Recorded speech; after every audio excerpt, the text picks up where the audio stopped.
Bismillahirrahmanirrahim. Assalamualaikum warahmatullahi wabarakatuh. Alhamdulillahirabbil alamin. Wassalatu wassalamu ala asyrafil anbiya'i wal mursalin wa ala alihi washabbihi ajma'in. Salam ukhuwah, salam kasih sayang dan salam perak aman jaya. Yang saya hormati Ustazah Yang Maria binti Abdul Kahar, pensyarah subjek MPU 3092 Pendidikan Islam. Yang dikasihi lagi diraikan dua panel yang pastinya sentiasa gigih melontarkan idea-idea yang bernas untuk menyebarkan pengetahuan. Alhamdulillah, bersyukur kita kehadrat ilahi kerana dengan limpah kurnianya dapat kita bersama-sama bersua dalam program Bual Bicara Santai pada pagi nirmala ini. Saya Usaid bin Ahmad akan bersama-sama dengan warga IPG sekalian untuk mempengerusikan bual bicara santai kita pada pagi ini. Saya pasti ramai yang sedang tertanya dan tidak sabar hendak berkenalan dengan dua jejaka tampan lagi bergaya yang mengapit saya pada pagi ini. Panel pertama pada pagi ini bernama Muhammad Abdin Syakirin bin Mat Yassin. Beliau berasal dari Pasir Gudang. Wah, orang negeri saya ni. Jadi dengan manis senyumannya, Abdin Syakirin merupakan pelajar tahun 2 semester 1 di IPG Kampus Ipoh. Beliau merupakan tokoh Maulidur Rasul peringkat daerah negeri peringkat daerah Pasir Gudang tahun 2019 dan merupakan tokoh pelajar sekolah pada tahun 2018. Jadi saudara Abdin, selamat datang. Saya ucapkan terima kasih kerana sudi meluangkan masa untuk berkongsi ilmu pada petang ini. Ya, sama-sama saudara pengacara. Tidak sangka ya sebesar-besar negeri Johor ini akhirnya kita dipertemukan dalam bual bicara ini. Terima kasih juga kerana sudi menjemput saya sebagai panel pada pagi ini. Terima kasih saudara. Ya, sama-sama. Kita nak kenal dengan lebih lanjut berkenaan dengan saudara panel pertama, tapi kita beralih kepada saudara panel kedua kita yang bernama bernama Abdul Azim bin Mokhtar yang berasal dari Kanga Perlis. Jadi saya difahamkan pada bulan Mei yang lepas beliau telah dinobatkan sebagai tokoh Ma'al Hijrah juga dan pernah menerima anugerah pelajar contoh bagi tahun 2018 di Sekolah Menengah Kebangsaan Agama Arau. Jadi selamat datang juga saya ucapkan kepada saudara Abdul Hazim. Ya, terima kasih saudara pengacara. InsyaAllah mudah-mudahan semuanya dimudahkan oleh Allah SWT dalam program ini. Baik, kalau tidak kenal maka tak cinta, maka kita sudah pun kenal kedua-dua panel kita pada hari ini. Terima kasih buat kedua-dua panel kerana sudi untuk turut serta dalam program kita pada hari ini. Jadi tanpa melengahkan masa, kita akan membicarakan tentang topik yang sangat menarik. Jadi izinkan saya untuk mengupas terlebih dahulu mauduk bual bicara kita pada pagi ini. Jadi mauduk bual bicara kita sebenarnya adalah berkisah tentang mengenai akhlak dalam pembangunan sesebuah negara. Jadi suka untuk saya minta panel pertama kita untuk huraikan serba sedikit tentang apakah itu yang dimaksudkan dengan akhlak itu sendiri. Silakan saudara Abdin Syakirin. Baiklah, terima kasih saudara pengacara yakni Ustaz bin Ahmad yang sungguh petah berkata-kata ya. Baiklah, apakah yang dimaksudkan dengan akhlak? Perkataan akhlak itu sendiri berasal daripada perkataan al-akhlaqu, iaitu kata jamak daripada perkataan al-quluqu, iaitu bererti tabiat, kelakuan, perangai, tingkah laku, maruah, adat kebiasaan, malah ia perkataan akhlak itu juga bererti agama itu sendiri. Manakala perkataan al-qul ini di dalam Al-Quran hanya terdapat pada dua tempat sahaja. Antaranya dapat kita lihat. Yang pertamanya dalam surah Al-Qalam ayat keempat. A'udzubillahi minasyaitonirrajim. Bismillahirrahmanirrahim. Wa innaka la'ala khuluqin azim. Maksudnya, dan bahawa sesungguhnya engkau, yakni Muhammad, mempunyai akhlak yang mulia. Surah Al-Qalam ayat keempat. Sementara itu perkataan al-khalqu, yang ini bererti kejadian, ciptaan dan juga bermaksud kejadian yang indah dan baik. Apabila dirujuk kepada kejadian manusia, ia bermaksud struktur tubuh yang badannya yang indah dan seimbang. Jika dirujuk kepada kejadian alam semesta, ia juga membawa erti kejadian atau ciptaan yang indah, tersusun rapi menurut undang-undang yang tepat. Antara definisi akhlak menurut istilah ialah sifat yang tertanam di dalam diri yang dapat mengeluarkan sesuatu perbuatan dengan senang, mudah, tanpa pemikiran, penelitian dan paksaan. Menurut Ibnu Maskawai, ini ahli falsafah Islam yang terkenal, mentarifkan akhlak itu sebagai keadaan jiwa yang mendorong ke arah melahirkan perbuatan tanpa pemikiran dan penelitian. Ini perkara ataupun istilah dalam masa sekarang, iaitu spontan. Dan ini disokong lagi, ditambah lagi oleh Imam Al-Ghazali radhiyallahu anhu yang mengatakan akhlak ialah sesuatu keadaan yang tertanam di dalam jiwa yang menampilkan perbuatan-perbuatan dengan senang tanpa memerlukan pemikiran dan penelitian. Apabila perbuatan yang terkeluar itu baik dan terpuji menurut syarak dan akal, perbuatan itu dinamakan akhlak yang mulia. Sebaliknya, apabila terkeluar perbuatan yang buruk, ia dinamakan akhlak yang buruk. Seperti yang saudara panel dan sidang penonton sekalian tahu, Islam mempunyai dua sumber utama, iaitu Al-Quran dan As-Sunnah, yang menjadi pegangan dalam menentukan segala urusan dunia dan akhirat. Kedua-dua sumber itu adalah juga menjadi sumber akhlak Islamiah. Prinsip-prinsip dan kaedah ilmu akhlak Islam semuanya didasarkan kepada wahyu yang bersifat mutlak dan tepat neraca timbangannya. Akhir kata, bagi mendefinisikan atau ta'arif bagi akhlak ini, dapatlah saya bagi tahu secara ringkas satu sifat atau sikap kepribadian yang melahirkan tingkah laku perbuatan manusia dalam usaha membentuk kehidupan yang sempurna berdasarkan kepada prinsip-prinsip yang telah ditetapkan oleh Allah Subhanahu Wa Taala. Dengan kata lain, akhlak ialah suatu sistem yang menilai perbuatan zahir dan batin manusia baik secara individu, kumpulan, masyarakat dalam interaksi hidup dengan Allah, dengan manusia, dengan haiwan, dengan malaikat, dengan jin dan juga dengan alam sekitar. Baiklah, saudara pengacara dan juga sidang penonton sekalian, itulah yang dapat saya memberikan sedikit pandangan mengenai definisi atau ta'arif bagi akhlak. Saya serahkan kembali kepada saudara pengacara. Ya, terima kasih saya ucapkan kepada panel kita yang pertama, Saudara Muhammad Abdin Syakirin, yang saya kira telah membawa kita ke satu aras ataupun satu tahap yang membolehkan kita untuk memahami mauduk perbincangan kita pada hari ini. Jadi tanpa berlengah, saya suka untuk bertanya kepada panel kita yang kedua, Saudara Abdul Hazim. Pada pendapat saudara, apakah masalah ataupun isu yang sering negara kita hadapi berkenaan dengan tajuk akhlak ini? Silakan saudara. Baiklah, terima kasih saudara pengacara. Assalamualaikum warahmatullahi wabarakatuh dan selamat sejahtera semua. Baiklah, pada pendapat saya, isu dalam keseluruhan akhlak dalam negara kita yang sedang alami sekarang ini, saya fokuskan kepada remaja dulu. Okey. Jadi isu keruntuhan nilai moral dalam kalangan remaja ini masih dalam tahap yang sederhana dan terkawal.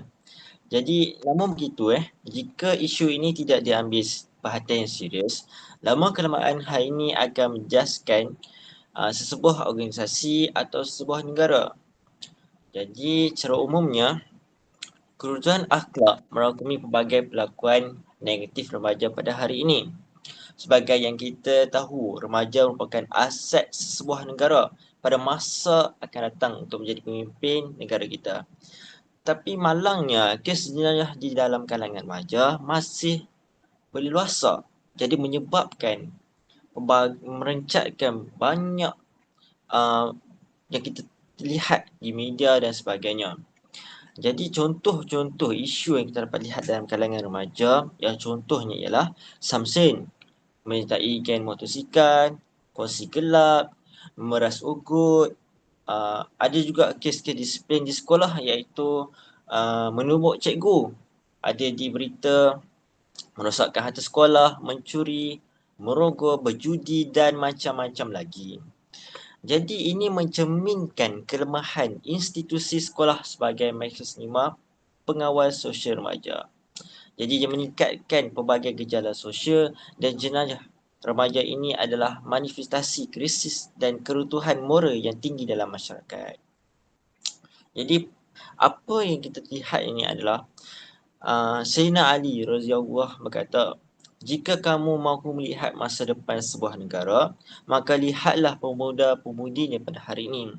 Jadi daripada kata-kata Sayyidina Ali ini telah menunjukkan bahawa jatuh bangunnya sebuah negara ini terletak di tangan remaja pada masa kini. Mereka ini merupakan pewaris kepimpinan negara pada masa akan datang. Jadi remaja kini dikenali sebagai generasi Y.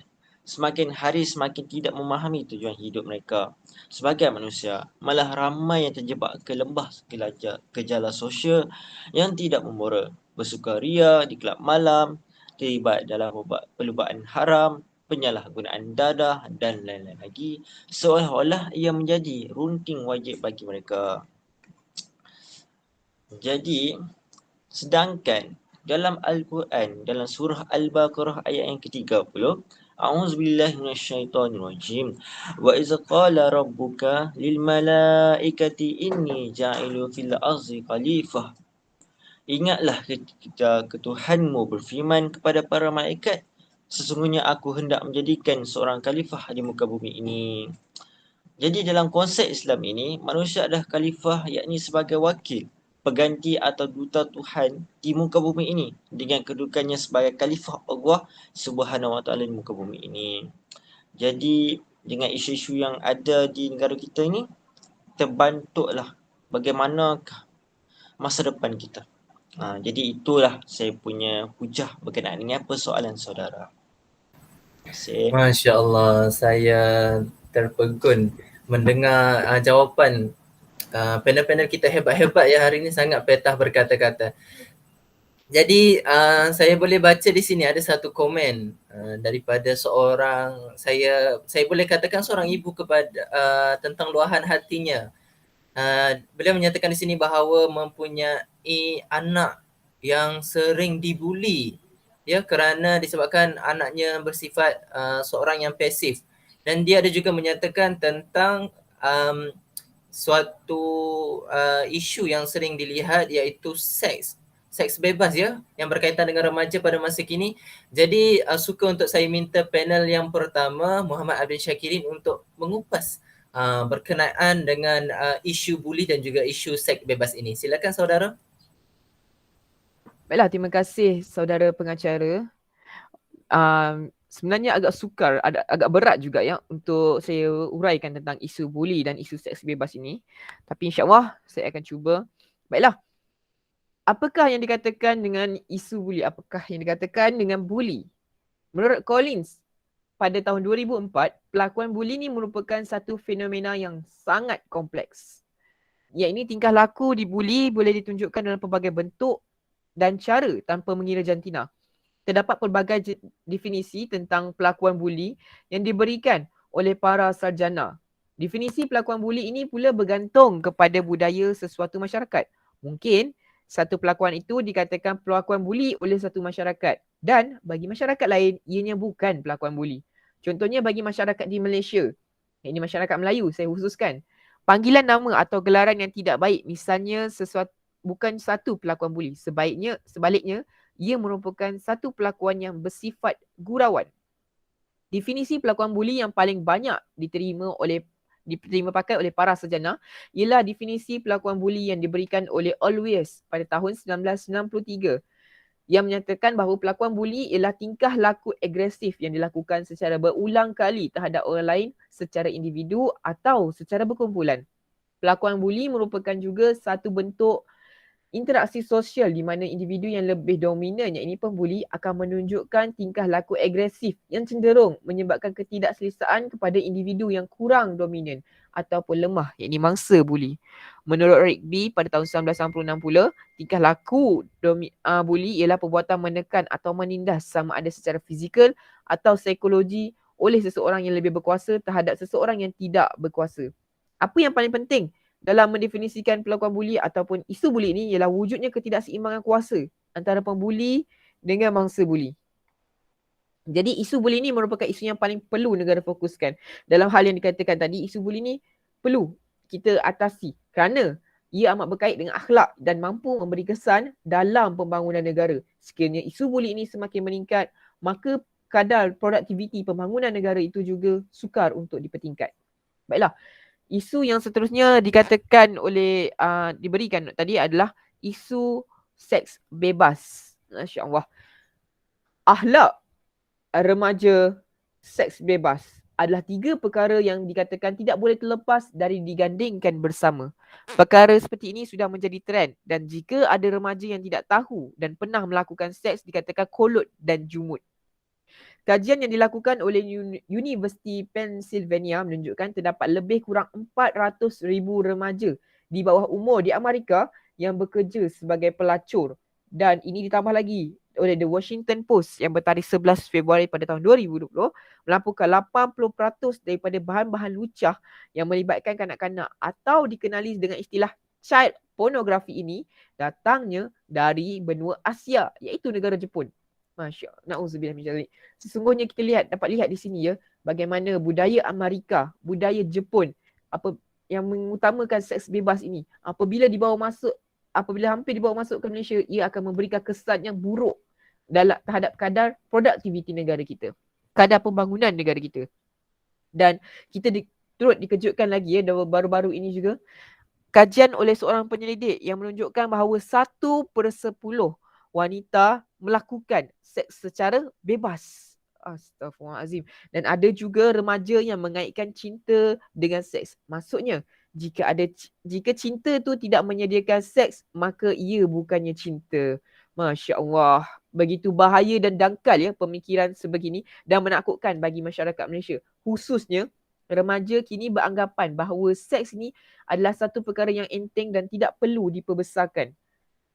Jadi ini telah membuktikan sabda Rasulullah SAW benar pada zaman ini. Yakni sabda Rasulullah SAW yang diriwayatkan oleh Al-Bukhari dalam sahihnya, maksudnya akan muncul daripada umatku yang menghalalkan zina, menghalalkan sutera bagi lelaki, minuman arak dan lagu-lagu yang melalaikan. Zina adalah pelakuan seks di antara berlainan jantina tanpa mengira ikatan yang menghalalkannya. Dan memang kini sudah berlambak dan menjadi barah di kalangan remaja kita. Apa yang menyedihkan ialah tiada siapa yang peduli mengenai isu ini dengan serius. Sedangkan zina ini amatlah dilarang dalam Islam. Malahan untuk mendekatinya pun dilarang. Ini ditegaskan oleh Allah Subhanahu Wa Taala dalam surah Al-Isra ayat ke-32. A'udzubillahi minasyaitonirrajim. Bismillahirrahmanirrahim.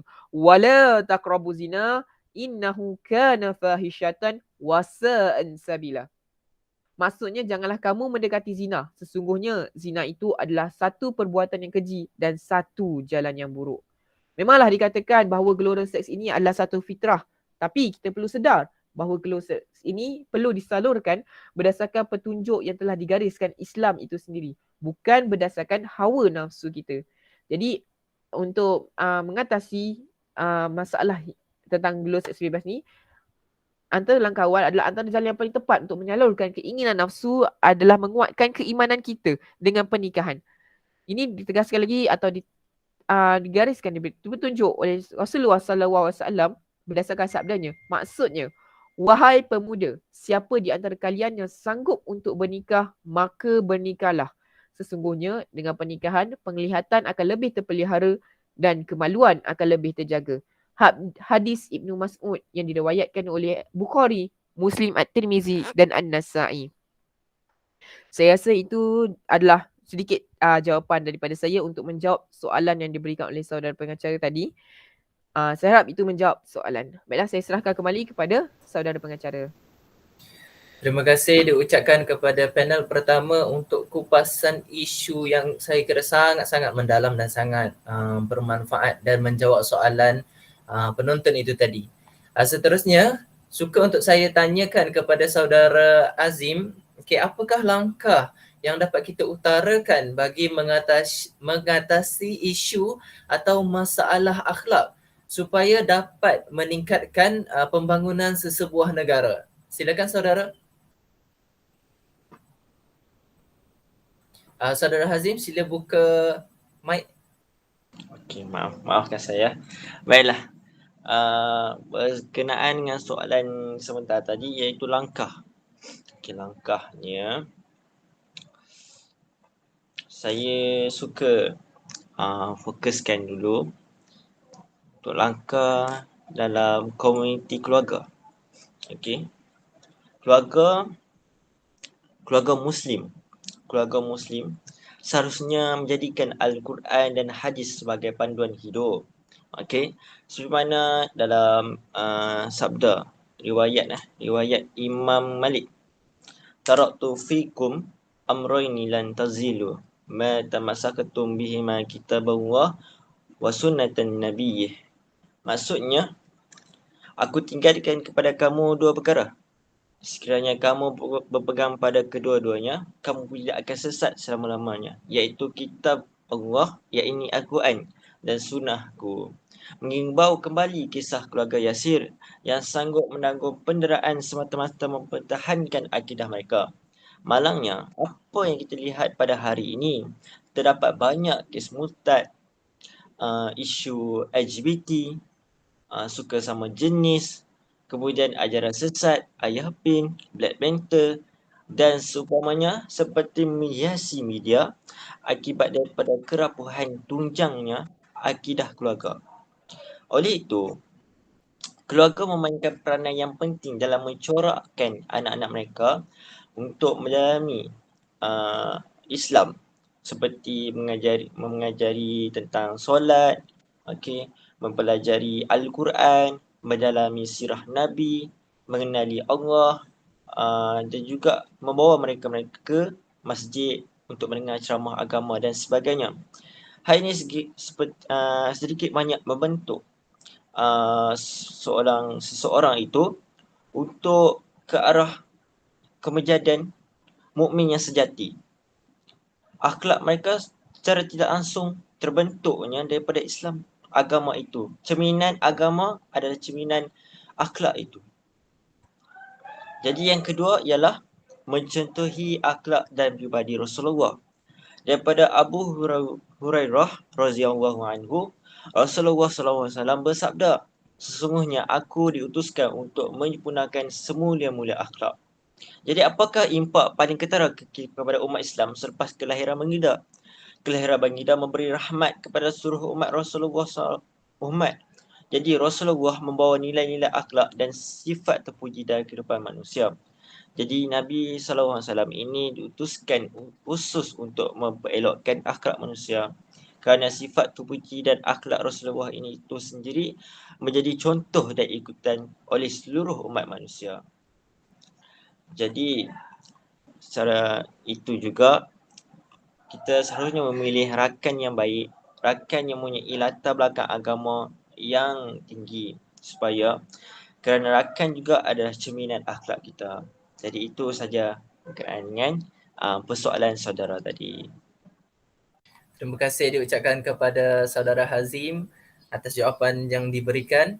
Baik, sebelum kita berakhir, saya ingin mengajukan satu lagi soalan kepada panel kita yang pertama, iaitu saudara Muhammad Abdin Syakirin, tentang apakah langkah ataupun cara untuk mengatasi isu-isu yang dinyatakan di atas. Silakan saudara.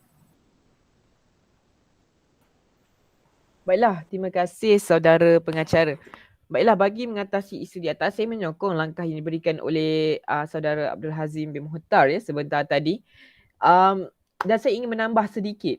Ini benda apa langkah yang strategik yang telah antara yang saya ingin cadangkan. Yang pertama adalah dari segi peranan ibu bapa. Peranan ibu bapa pada zaman ini adalah amat penting dalam memberikan perhatian yang serius terhadap anak-anak mereka. Ibu bapa mestilah memerhatikan setiap gerak-geri atau pergerakan anak-anak mereka. Ibu bapa juga hendaklah sentiasa mengetahui dan mengenal pasti masalah yang dihadapi oleh anak-anak mereka serta sanggup meluangkan masa untuk mengatasi masalah tersebut. Dan ibu bapa juga seharusnya perlu mengambil tahu tentang dengan siapa anak mereka berkawan, dengan siapa anak mereka bergaul, dengan apakah kedudukan moral mereka. Dan selain itu juga, ibu bapa juga disarankan untuk meluangkan lebih banyak masa seharian bersama anak-anak mereka. Dengan hal ini akan memberikan keyakinan, keberanian dan mewujudkan sikap positif terhadap masalah emosi dan juga akhlak yang baik dapat dibina apabila ibu bapa mampu memberikan perhatian yang tinggi kepada anak-anak. Apabila sesuatu keluarga itu pincang, maka akhlak akan buruk. Apabila sesuatu keluarga itu bahagia, insya-Allah akhlak yang baik akan dapat dibina. Selain itu juga, tingkatkan penghayatan anak terhadap agama, nilai murni, motivasi, melatih cara bersopan, berprinsip accountability, menepati janji, berketerampilan, menunjukkan kepribadian yang mulia. Hal ini dikatakan akan mampu meningkatkan karisma anak itu sendiri dan juga sekaligus mampu meningkatkan akhlak yang baik. Dan apabila akhlak juga baik, insya-Allah generasi akan datang akan mampu memberikan kesan positif terhadap pembangunan negara.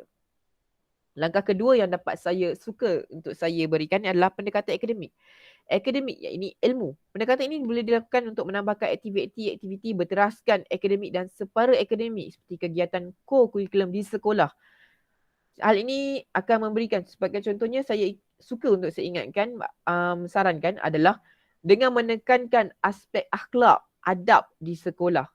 Hal ini akan melatih para pelajar untuk lebih kepada mencontohi akhlak Rasulullah. Kenapa perlu contohi Rasulullah? Kerana Rasulullah itu sendiri adalah sebaik-baik akhlak. Adalah orang yang sebenarnya sebaik-baik akhlak. Ini ditegaskan atau dikatakan oleh firman Allah Subhanahu Wa Taala dalam surah Al-Ahzab ayat ke-21. A'udzubillahi minasyaitonirrajim. Bismillahirrahmanirrahim. Laqad kana lakum fi Rasulillahi uswatun hasanah. Surah Al-Ahzab ayat 21. Maksudnya, demi sesungguhnya adalah bagi kamu pada diri Rasulullah itu contoh ikutan yang baik. Jadi jika di sekolah kita mencontohi akhlak Rasulullah, insya-Allah generasi akan datang akan lebih mencontohi Rasulullah dan sekaligus mampu meningkatkan pembangunan negara. Itu saja bagi jawapan saya dan saya serahkan kembali kepada saudara pengacara. Sidang hadirin, nampaknya kita sudah pun sampai ke penghujung rancangan pada hari ini. Terima kasih diucapkan kepada rakan-rakan panel kita pada hari ini. Sepanjang berbicara santai pagi ini, kita telah membicarakan isu ini dari aspek sebab dan punca keruntuhan moral itu berlaku. Memang kita tidak menafikan remaja itu sendiri boleh menjadi punca dek kelalaian sendiri mengenal kaca dan permata dalam pergaulan dan hilang pertimbangan dalam membuat keputusan kerana manisnya keseronokan dunia remaja di luar sana. Namun hadirin, atas nama remaja yang baru tumbuh dan mengenal dunia, janganlah kita bersikap lempar batu sembunyi tangan. Ada kalanya, rumahku syurgaku hanya impian dan angan-angan remaja semata. Ibu bapa lebih mementingkan diri dan peranan mereka sahaja lantas alpa di depan anak-anak sedang membesar, ingin dibelai dan dilimpahi dengan kasih sayang. Ingin suluh panduan buat pengembara dalam dunia tanpa sempadan. Dan apa yang penting lagi, menjadikan nilai agama dan nilai moral sebagai tunjang kehidupan. Walau taufan dan gelombang melanda, tunjang utuh terpacak dalam jiwa remaja tidak akan goyah. Begitulah hadirin sekalian, semua pihak, tidak kira masyarakat awam, pihak sekolah, ibu bapa, apalagi remaja itu sendiri perlu menggembling tenaga, melangkah sederap bersama mempertahankan akhlak dan nilai moral yang telah kita julang sejak sekian lama. Tuntasnya, akhlak yang baik dalam pembangunan negara dapat dicapai apabila wujudnya remaja yang berakhlak mulia. Jadi sehingga kita bertemu lagi, wabillahi wal taufiq wal hidayah. Wassalamualaikum warahmatullahi wabarakatuh. Waalaikumsalam.